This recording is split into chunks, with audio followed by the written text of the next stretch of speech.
diikutkan saat orang-orang mulia meninggal, seperti contohnya nanti jika Kawan dunia lain. Perjalanan kali ini membawa kita ke kota Batang. Ternyata banyak sekali sejarah Nusantara yang terkubur di sini. Salah satunya yang akan kita kunjungi, jejak dinasti kerajaan Sailendra, Jawa Dwipa, yang meninggalkan berbagai situs, bahkan ada sebuah candi dan kolam keramat. Walau lokasi ini kerap dikunjungi masyarakat, namun masih tersembunyi sejarahnya. Berbagai fenomena supranatural juga kerap terjadi di sini. Lalu, bagaimana sejarahnya? Simak terus di Kisah Dunia Lain. Selamat datang kembali kawan-kawan dari dunia lain. Apa kabarnya semuanya? Lagi ada kereta lewat di depan. Ini adalah salah satu rel kereta api yang tertua di Pulau Jawa. Ada di daerah pantai pesisir utara Pulau Jawa. Kita sekarang sedang ada di kota Batang. Tepatnya di mana ya ini ya? Ini namanya situs Balekambang, di tengah-tengah persawahan dan area perhutani seperti itu. Situs ini dipercaya rumor yang beredar, gosip yang beredar adalah jika situs ini adalah salah satu situs yang tertua, bahkan ada dari abad ke-7 sekitar tahun 800 Masehi ya. Sekitar tahun 800 Masehi, dan dipercaya bahwa tempat ini dibangun oleh dinasti Sailendra yang ada di Jawa Dwipa atau Jawa Dwipa, bukan dinasti Sailendra yang ada di Swarnadipa atau yang ada di Sumatera.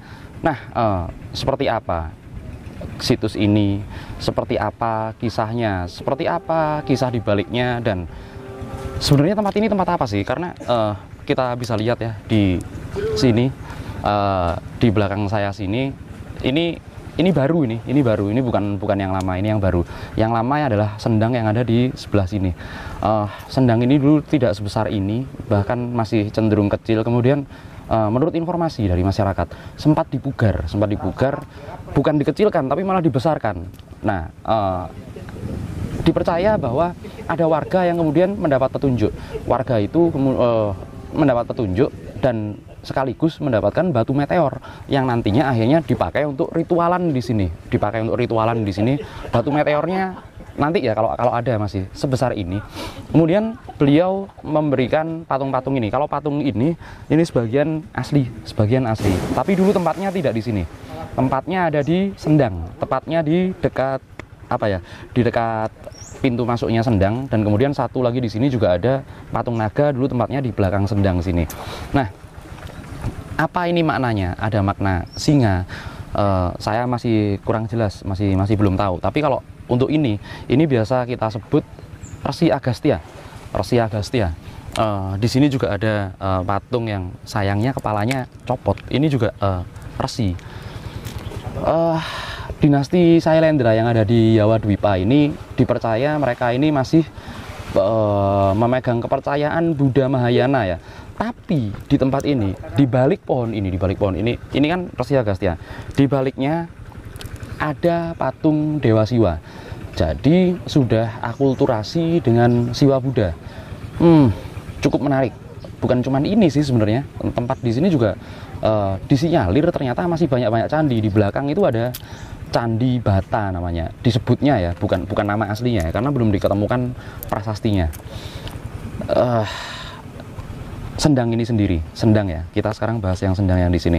Kalau orang dulu berkepercayaan kalau apapun yang diinginkan, apapun yang diminta, bisa terkabul dengan cara melakukan ritual atau melakukan mandi di Sendang ini. Karena Sendang ini ternyata juga ada mata airnya, bukan hanya aliran air. Bahkan mata air ini mengaliri sawah-sawah yang ada di depan kita ini. Oke, nanti kita coba ya. Saya pamitan sama ada sesuatu yang ada di sini. Bentuknya seperti apa? Kemudian tugasnya beliau ini seperti apa? Nanti akan saya jelaskan. Tapi saya bakalan menjelaskan yang lebih nyata dulu, yang kelihatan mata dulu, karena ini penting. Kalian perlu catat karena bukan hanya tentang bukan hanya tentang makhluk-makhluk gaib dan bukan hanya tentang hal-hal yang tidak terlihat mata. yang paling penting adalah leluhur-leluhur kita sebenarnya sudah mengajarkan banyak tatanan yang sebenarnya kalau kita pakai ya, bangsa kita ini akan jadi bangsa mulia. Oke, kita bakalan cari informasi dulu ya, kita bakalan ngobrol-ngobrol dulu seperti apa, dan kemudian kita habis ini keliling. Oke, tetap di Kisah Dunia Lain.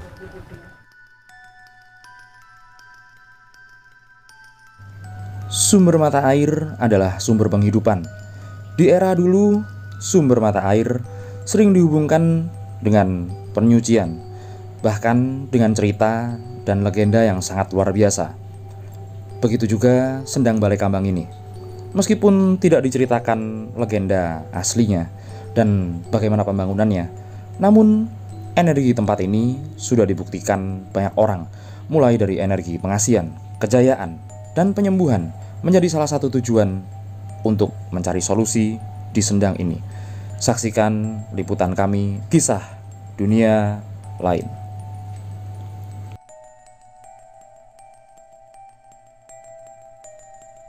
Pak, boleh perkenalin dulu Pak, namanya siapa, terus di sini sebagai apa gitu Pak jabatannya? Saya sebagai Kadus Bendosari Desa Sidorejo, jabatan saya Kadus, nama Heris Muhammad Solikin. Pak, kan kalau dilihat nih gitu di dusun ini menarik banget gitu Pak ya, banyak banget apa situs-situs peninggalan zaman dulu yang ditemukan gitu. Nah, itu pertama dulu ditemukan sepengetahuan Pak Kadus itu emang dari warga atau seperti apa Pak ceritanya? Kalau menurut orang tua saya juga kan Kadus dulu, saya pengganti orang tua. Jadi zaman dahulu itu kalau tidak salah itu Bapak itu ada buku cerita tentang ini, tapi sayangnya bukunya nggak ketemu Mbak. Nah, sini ini dulu itu banyak orang nyuci, orang mandi itu mengambil air itu di sini, di situs Balai Kambang itu. Ini dulu tempat peristirahatan orang dari ke hutan, itu istirahatnya di sini dulu. Ngambil kayu, ngambil apa dari sawah, mau mandi itu ambilnya air di sini. Nah, dulu ini kecil, itu dulu indah, bagus dulu tuh. Setelah ada orang-orang yang nggak bertanggung jawab, nggak tahu itu orang itu dari komunitas apa, nggak paham Bu, tapi dirubah. Akhirnya itu dirubah, dilebarkan. Padahal dulu itu indah, kecil tapi indah. Dulu pas merubahnya itu tanpa sepengetahuan warga atau gimana tuh Pak? Itu komunitas itu malam-malam izinnya itu mau istilahnya ngurus RC, istilahnya bersih-bersih, tapi ternyata bersih-bersihnya itu sekalian batu-batunya itu dirubah. Oke. Pak, ini kan ada beberapa titik ya penemuannya. Nah, itu awalnya apakah emang dari warga yang peduli sama akan hal sejarah seperti ini atau seperti apa Pak? Itu tuh orang warga sini itu hanya menemukan, cuma tidak tahu itu situs, itu nggak tahu itu candi, bentuk candi. Tapi setelah Bu Veronica yang dari Jerman apa itu yang dari luar itu datang, itu baru tahu Pak ini situs dilindungi. Dan ini dari dulu dimanfaatkan seperti ini Pak, adanya pengunjung atau seperti apa Pak? Dari dulu seperti ini, dari dulu orang itu kalau istilahnya kalau orang mau nyalon-nyalon apa itu dulu mandinya di sini dulu. Mau nyalon bupati ya di sini, mandi nyalon apa biasanya mandinya di sini. Lolos Pak? Lolos, banyak yang lolos Pak. Dan ini sampai sekarang Pak ada? Sampai sekarang. Berarti ini dibuka untuk umum dan masa tadi kan ada bupati, ada ya. Berarti banyak. Semua kelas ya, semua kalangan ya, dari Kendal, dari Batang, dari Jawa Barat itu banyak mandi sini. Pak, dengan adanya penemuan situs-situs ini gitu, harapan Bapak pasti sebagai kepala dusun sendiri? Harapan saya sebagai kepala dusun dan warga sini ya harus dipelihara Mbak. Istilahnya itu diuri-uri, dalam artian kita biar tahu sejarahnya Dukuh sini ini ada situs, ada apa tuh pemandian itu, biar ada candi itu biar dilestarikan sama pemerintah kalau bisa. Soalnya kan kalau nggak dilestarikan takutnya itu semua nanti hilang, sejarah zaman dahulu itu hilang. Nah, dari Bapak atau dari warga sendiri ada upaya untuk mempertahankan gitu nggak sih Pak? Karena ini kan salah satu cagar budaya gitu kan. Iya, ada, tapi gimana caranya kan kita belum tahu Mbak, belum tahu caranya. Cuma kemarin tuh waktu kumpulan petani-petani itu kalau sana itu mau dibuat bangunan, harapannya kan di sini mau ditanami pohon-pohon besar gitu yang di tepi-tepinya situs ini biar airnya nggak habis.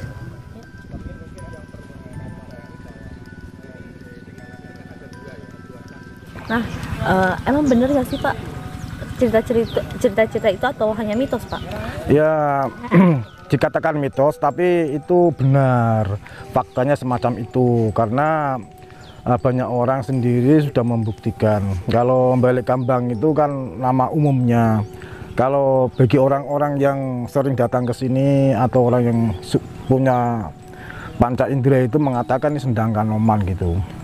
Dari Sendang Kanoman itu kalau orang jauh yang datang ke sini yang bukan ahli warga sini, itu kalau mandi di sini atau minum airnya itu katanya awet muda, segala keinginannya dikabulkan semacam itu. Katanya ada cerita juga dari keluarga Bapak ya? Iya. Ya, nah bisa diceritain Pak seperti apa? Saya waktu itu kan punya keluarga yang satu keluarga itu nggak lambat nikah gitu. Hanya terlambat baik perempuannya mau lakinya semua terlambat semua untuk menikah. Umurnya sudah mencapai, artinya batas umurnya sudah nyampe semua. Akhirnya dimandi di sini semua satu keluarga itu pulang itu nggak lama itu pada nikah semua. Dan alhamdulillah pada sukses semua. Pak, kalau misalnya itu kepercayaan gitu kan, mitos diiringi dengan mungkin ada sosok-sosok gitu. Nah, ada nggak sih Pak mungkin cerita pernah melihat sosok apa di tempat ini gitu Pak? Ya kalau orang-orang yang punya panca indera itu mengatakan ya daerah sini itu sentralnya dari para roh-roh yang kita nggak secara kasat nggak bisa lihat gitu. Kalau katanya Balik Kambang ini pun diputari namanya ada ular besar. Namanya itu ularnya itu apa itu lupa ya. Ya orang-orang itu bisa mengatakan semacam itu karena bisa komunikasi semacam itu.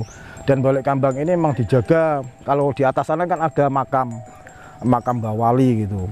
Mbah Wali, Mbah Sapu Awu dan Mbah Grubut itu yang menjaga air Sendang Kanoman ini, Balik Kambang ini gitu. Tapi ada yang pernah ngelihat sosok ular gaib itu Pak? Ya ada, bahkan patung ini yang kepala singa ini pun itu kan kepala naga sebetulnya. Kepala naga itu bisa hidup itu. Itu kepala ular asli itu, kalau orang-orang yang nggak pernah datang ke situ bisa hidup itu, wujud ular itu. Iya kalau memang niatan nggak baik itu biasanya dia itu cuma sekali datang, habis itu dia itu akan merasa takut sendiri. Artinya nggak banyak seperti kisah orang luar Jawa ya. Itu pernah datang ke sini, tapi kalau sampai real situ udah balik lagi, nggak berani. Katanya di sini itu melihat ular besar gitu, yang siap memangsa dia itu ya. Hah? Selain ular ada Ya sosok-sosok itulah yang mungkin dikatakan penunggu sini. Ya mesti orang besar, orang atau gimana gitu kan, cerita orang-orang yang bisa lihat dunia itu. Banyak juga yang datang untuk membawa air ini nggak sih, misalnya kalau diminum bisa ini gitu juga nggak sih Pak? Ya kalau yang bawa air dari sini banyak sering ya, dari orang mana-mana itu banyak bawa galon, botol aqua yang kosong dibawa pulang ke daerahnya, dia dari mana asalnya. Ya katanya itu membawa berkah itu.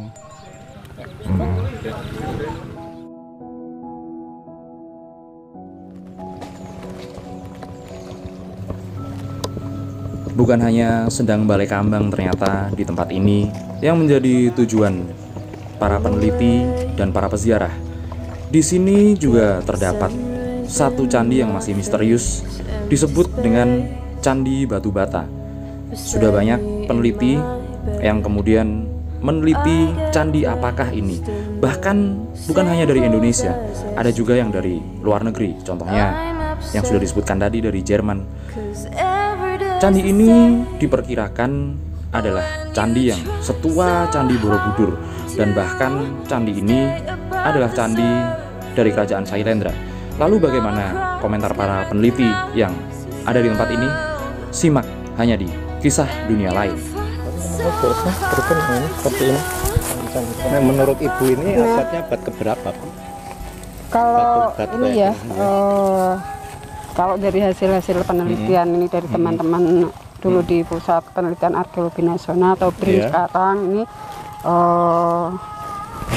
situs apa candi ini kemungkinan berasal dari abad 7 sampai ke abad 14. Meskipun di abad-abad 13 itu kemungkinan di sini mengalami sesuatu kerusakan ya dari bukti-bukti arkeologis yang ada, tapi itu mulai eksis lagi di abad 14 begitu ininya. Di situ seperti itu. Apa gini Bu, ini kan sinyalmen atau informasi yang kami dengar bahwa ini batu ini atau batu bata ini dari apa namanya, kalau dari marga atau dari warga negara Tiongkok atau yang dari India gitu. Oh, saya kira enggak ya. Kalau dari Tiongkok itu saya kira tidak terkait sama sekali dengan candi ini gitu. Tapi kalau dengan India itu barangkali yang mempengaruhi itu budayanya atau agamanya gitu. Ininya agama Hindu atau Buddha gitu.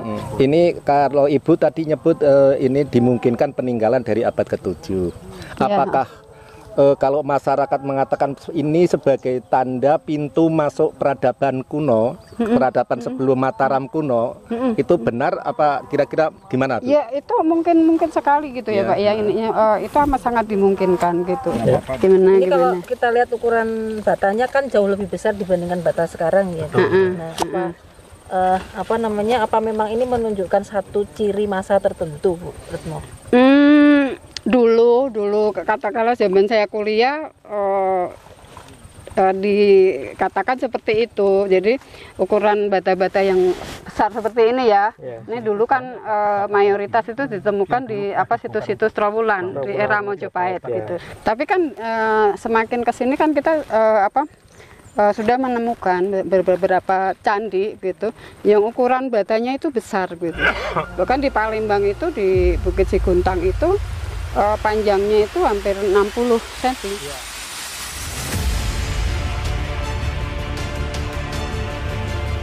Dari kejauhan di atas bukit, kami menangkap sinyal energi yang cukup besar dan cukup luar biasa sekali. Kami pun menanyakan kepada warga sekitar yang mengikuti liputan kami ini.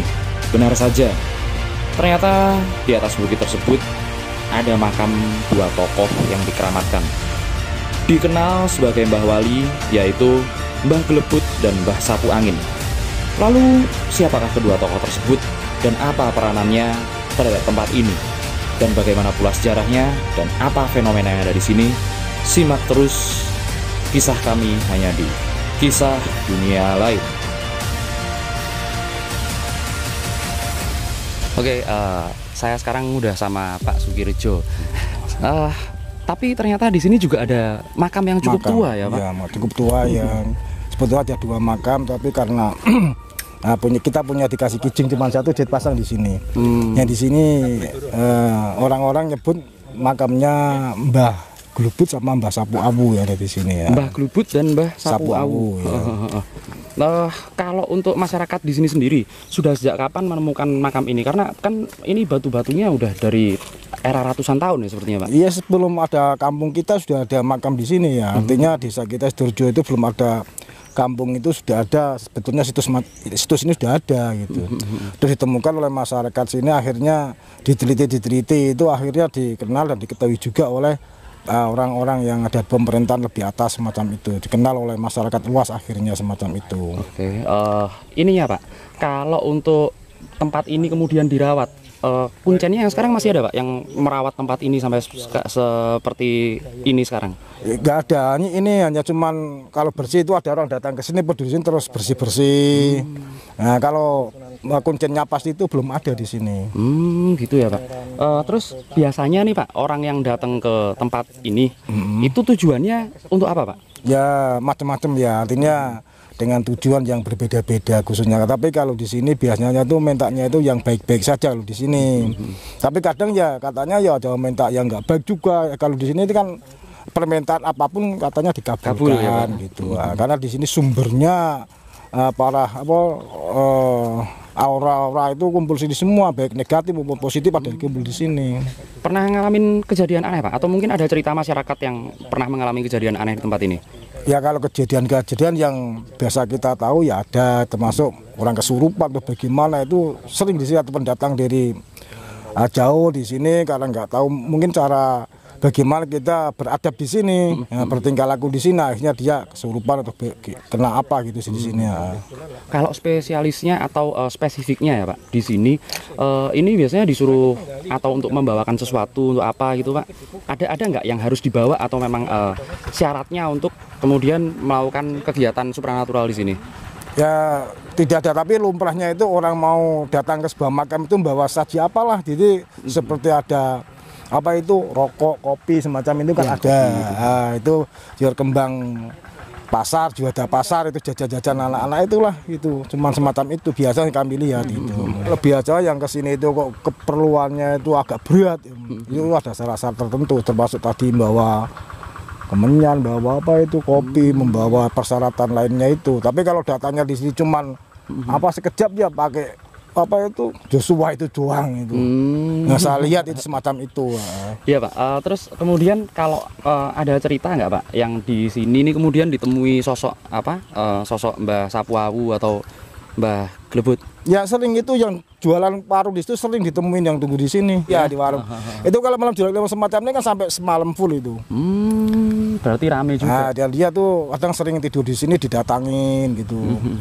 Kadang diperintah untuk sholat gitu.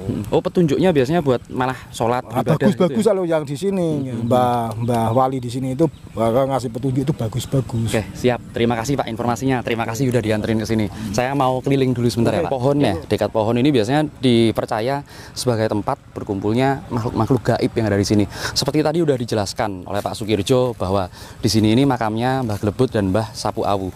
Orang biasanya bermeditasi di batu ini. Tapi ini batunya mirip banget sama yang sempat saya temui di Candi Sumberawan.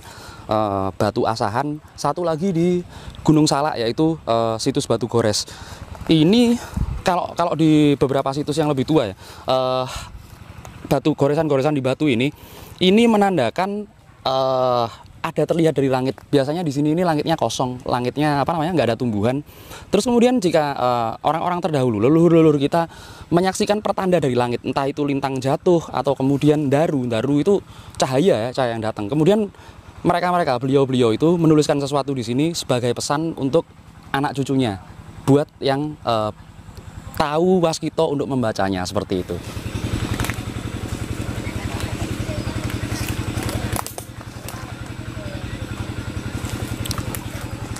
Kalau menurut pohon ini sendiri ya, ini pohon asam Jawa.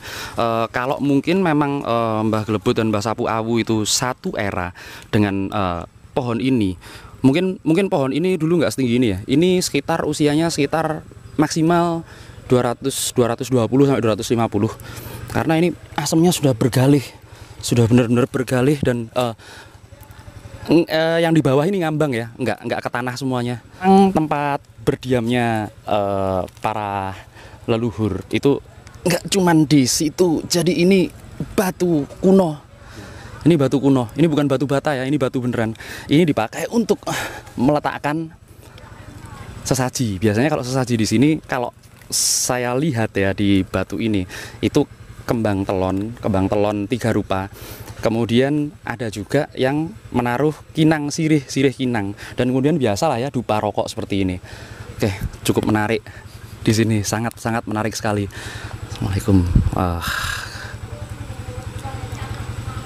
Oke, kita langsung ke situ aja. Monggo Pak.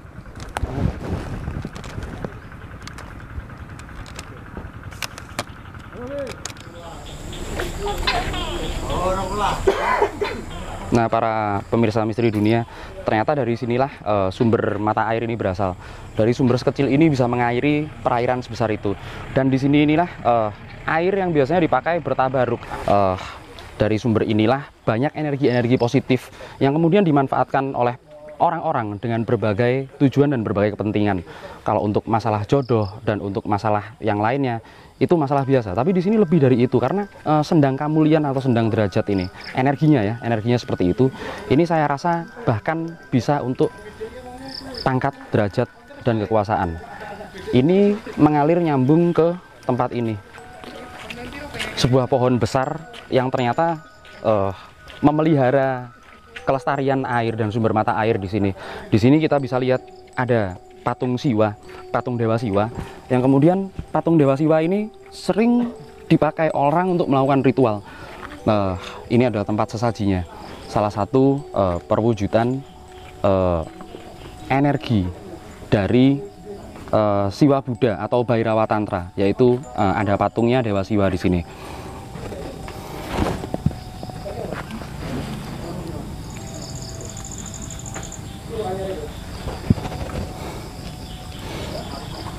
Untuk makhluk gaibnya sendiri yang rata-rata orang sangat sering menemuinya ada di balik patung Siwa ini. Kita coba menuju ke sana untuk mengungkap siapa beliau dan mengapa beliau ada di sini.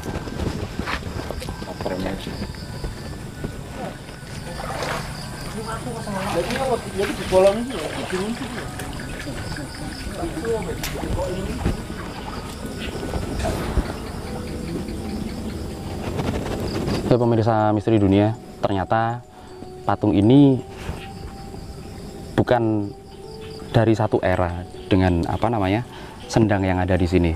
Namun patung ini dibikin baru, dan kemudian sempat ada beberapa kali ritual yang dilakukan di sini ya. Ritualnya menggunakan batu meteor yang jatuh di area persawahan ini. Batu meteor yang jatuh di area persawahan ini kemudian dipakai sebagai pusaka, dan kemudian orang yang mendapatkannya mendapat petunjuk untuk membuat patung ini. Sepertinya patung Resi Agastya ya, patung Resi Agastya yang diapit oleh dua singa di sini. Dan kemudian beberapa orang yang melakukan tata laku di sini, keinginannya akhirnya bisa terkabul dengan cepat. Bukan cuma itu. Berarti ini sebenarnya bukan dari dulu, tapi dari semenjaknya batu meteor itu baru ada kesamaan kayak gini. Ya, karena kalau menurut saya batu meteor yang dipakai orang itu ritual di sini itu udah turun temurun, jatuhnya di area persawahan sini. Tapi setelah dia mendapatkan petunjuk, barulah dibuatkan patung-patung seperti ini. Nah, itu ada kaitannya sama pohon ini atau gimana? Ya, karena memang ada petunjuk yang datang ya, petunjuk gaib itu biasanya beliau dapatkan melalui tata laku lelaku di sini atau lewat mimpi. Perlambang Resi Agastya ini adanya di bukit di atas sana, ada makam keramat di sana. Nama beliau yang ada di bukit atas makam situ namanya adalah Eyang Sapu Awu. Tapi bukan cuma itu yang ada di sini, tempat ini juga dijaga oleh makhluk yang berusia ribuan tahun bahkan, karena makhluk tersebut ternyata juga menjaga tempat ini dari lama. Ada beberapa, kalau kita biasa sebut di tradisi lama itu namanya relik ya. Relik itu barang-barang sakral yang kemudian diikutkan saat orang-orang mulia meninggal. Seperti contohnya nanti jika zaman dulu orang dikremasi atau dibakar, badannya akan mengeluarkan relik atau mustika kecil-kecil, batunya kadang-kadang seperti itu, ditanam bersama abunya biasanya ada di beberapa tempat di sini. Dan kemudian pusaka yang paling terkenal adalah beliau yang memegang dan beliau yang memegang.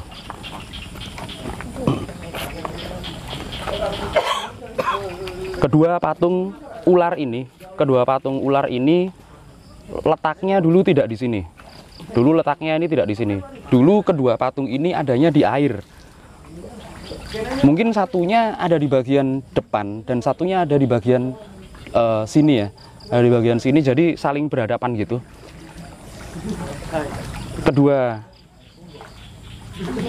Kedua naga ini punya nama. Assalamualaikum.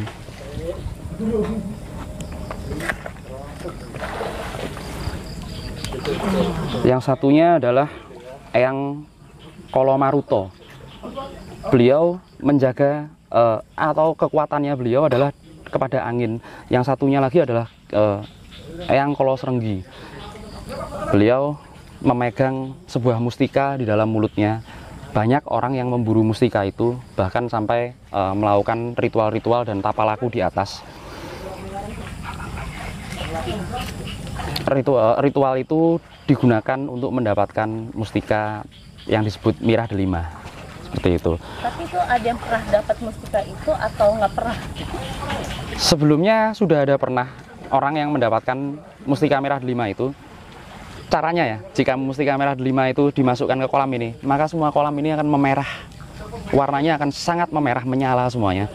Dan kemudian redup. Tapi setelah orang yang mendapatkan mustika itu meninggal, mustikanya balik lagi ke sini. Seperti itu. Berarti bisa dibilang sosok yang pernah ngambil mustika itu sudah nggak ada karena balik lagi ada di lidah. Ya, karena sosok beliaunya yang pernah memegang mustika yang dari tempat ini, itu beliau ada di tahun 1700-an awal. Beliau ini salah satu pejuang kita juga, yang akhirnya sekarang dimakamkan di area Aji Barang. Nah, itu kenapa sampai orang-orang gitu melakukan ritual berbagai cara, tapi nggak pernah ada yang bisa untuk mendapatkan mustika itu? Kalau menurut saya sendiri, beliau ini berdua yang menjaga tempat ini bukan makhluk sembarangan, ini makhluk ribuan tahun. Jika orang sudah melakukan ritual di atas sana, kemudian berusaha sekuat tenaga, tapi niatnya kurang baik, hatinya kurang bersih, apalagi jika mereka masih bersifat keduniawian ya, maka akan, karena kedua naga ini mempunyai rambut yang sangat panjang, membentang, bahkan bisa dibilang area ini bisa dikelilingi oleh badan ular tersebut. Nanti ular tersebut akan melilit dengan rambutnya, kemudian berusaha untuk mencekiknya. Seperti itu. Berarti itu ada kaitannya dengan ular yang sering dilihat warga di lokasi ini gitu, ular raksasa gitu. Ya, mungkin kalau ular raksasa sering nampak di sini, itu memang beliau berdua ini. Tapi kalau saya lihat lagi di sebelah belakang rel ini juga ada keluarga ular, namun berupa wanita. Ini juga satu kesatuan. Mungkin mereka juga, warga-warga di sini mungkin juga pernah melihat yang di situ, yang di seberang rel situ. Nah, prasasti ini sama adanya sosok dari ular itu apa kaitannya dengan mungkin ini kan peninggalan jalur Sailendra sendiri, apakah ada kaitannya atau seperti apa tuh? Ya, kalau untuk Sailendra, Wangsa Sailendra atau dinasti Sailendra yang ada di Jawa itu disebut dengan Yawadwipa, yang ada di Sumatera disebut Swarnadipa. Yang di sini tunggu. Yang di sini memang betul ada jejak-jejak dinasti Sailendra, terbukti dengan adanya prasasti yang ada di Kota Batang ini, ditemukan di Kota Batang ini. Disebutkan di situ adalah Sailendra Namaha. Itu adalah sebuah pemujian atau sebuah prize kepada Sailendra. Dalam arti itu dibuat untuk mengakui kedaulatan Raja Sailendra yang ada di sini. Bahkan ya, kalau di daerah ini, di daerah situs yang sama, di Balai Kambang ini dimanfaatkan juga oleh generasi-generasi sesudahnya. Jadi jalur Sailendra ini menurunkan banyak sekali raja-raja, bahkan dari Jawa Barat, Jawa Timur, karena pancarnya nanti, karena pusatnya adalah dari Medang Kamulan. Itu adalah dinasti Sailendra yang ada di Pulau Jawa. Kalau misalnya sosok yang ada di sini gitu, apakah memang sosok-sosok penuh yang sudah lama ada di sini atau seperti apa sih? Karena kan kalau dilihat tadi Ki Asma juga bilang kalau ada makam di sekitaran sini gitu, itu seperti apa? Ya, kalau untuk makamnya itu lebih baru ya, cuman memang ada batu nisannya itu membentuk muka atau wajah manusia.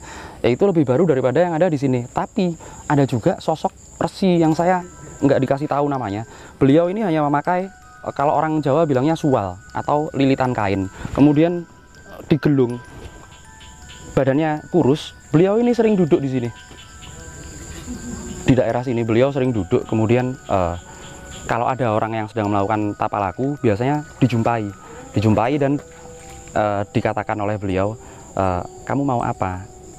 Nah, kalau untuk hal-hal yang negatif, bukan beliau yang menyambut, ada makhluk lain lagi yang menyambut, yaitu salah satu dari anak buahnya Ki Kolo Srenggi dan Kolo Maruto ini.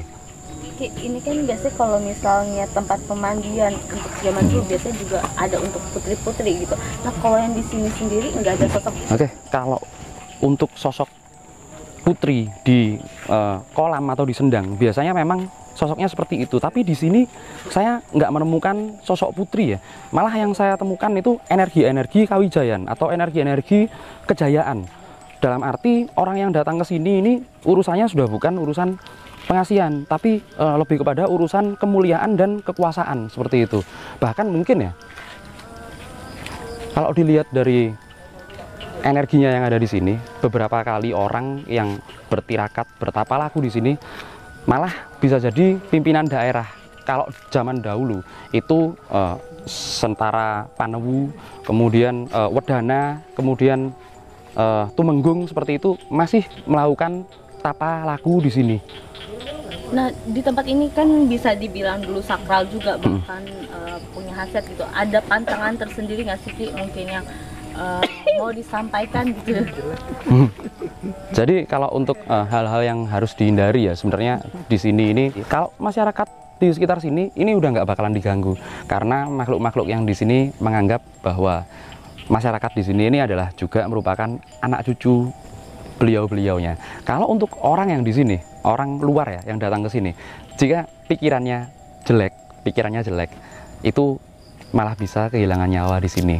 Kalau ditemui beberapa makhluk-makhluk yang menunggu di sini, insya Allah mereka bakalan pingsan. Nah, mungkin ada pesan yang terakhir, mungkin ada pesan yang ingin disampaikan gitu dari sosok yang di sini gitu, karena kan kalau dilihat sampai sekarang banyak banget orang yang datang ke sini gitu, Ci. Tadi saya sudah disampaikan pesan waktu di atas, waktu di makam beliau di atas, dan di sini saya disampaikan lagi kalau orang di sini ini akan ada waktunya, nggak lama lagi setelah beberapa kali yang biasanya gimana, masuk nggak? Jelas. A few moments later. Jadi saya mendapatkan beberapa pesan-pesan dari beliau-beliau yang bau rekso atau yang menunggu di tempat ini. Terlebih pesannya adalah untuk masyarakat yang berada di tempat ini. Nanti pada saatnya, tadi saya dikasih tahun Sengkalan Jawa, tapi saya lupa. Kalau tahun Masehinya, insya Allah sekitar 3-4 tahun lagi. Banyak situs-situs yang akan terbuka di belakang kita. Banyak situs-situs yang akan naik, dan kemudian pertandanya adalah sedikit goncangnya negeri kita ini.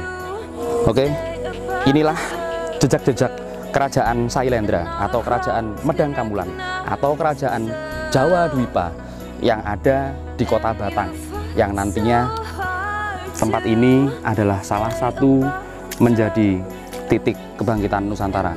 Jangan lupa saksikan Misteri Dunia setiap hari Senin sampai Sabtu jam 23.15 waktu Indonesia Barat.